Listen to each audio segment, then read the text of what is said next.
Every single time when I begin to access the meditative state, it's sort of like my conscience and the entire world is telling me, you're wasting your time, you're ruining your life, stuff like that. It's just every single time it automatically comes in.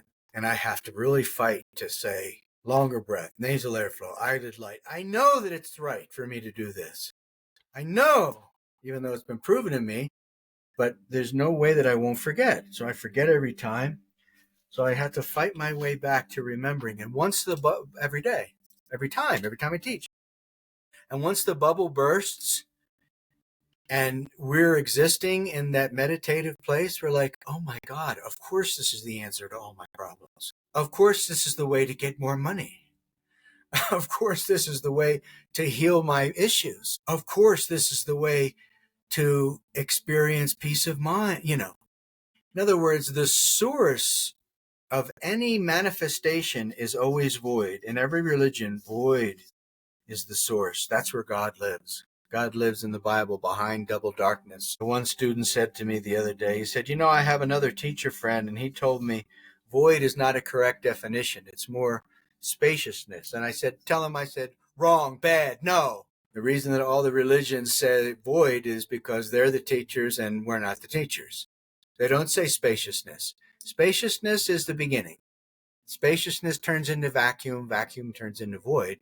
And from that comes all energies and all galaxies, and all energies and all galaxies go back into that. When you have timelessness and spaciousness, and then that can get to void, it's kind of like you're invincible, and you can destroy or create whatever you want.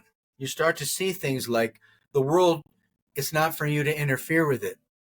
Like Lena said, the governments, they go from democracy to whatever, back and forth, all kinds of things all the time, over thousands of years. Every kind of different influence it's on a graph. You see it on a graph from 3,000 years ago. So you become more non-interfering.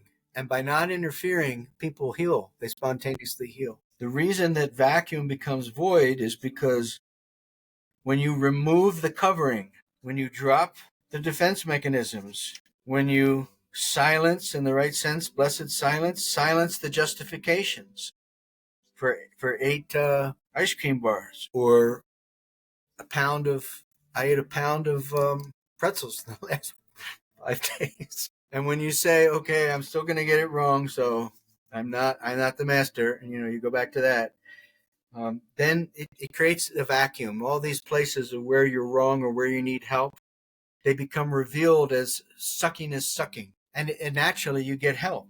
If you can say to the clients, you're safe here, or demonstrate to the clients, you're safe here, then their bubble bursts, they let it out, and their suckiness sucks. And what does that do? It creates the vacuum that draws their solution from the air. That's what becomes void. It's a funny thing. And it has nothing to do with the world, because the world is opposite.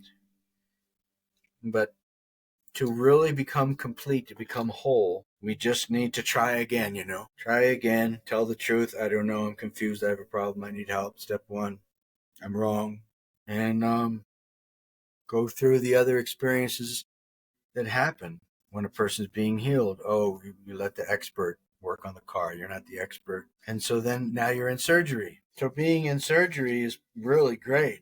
If you go into surgery now, you won't have to go into surgery later, maybe. The best way to avoid having to have a surgery is to go into surgery now.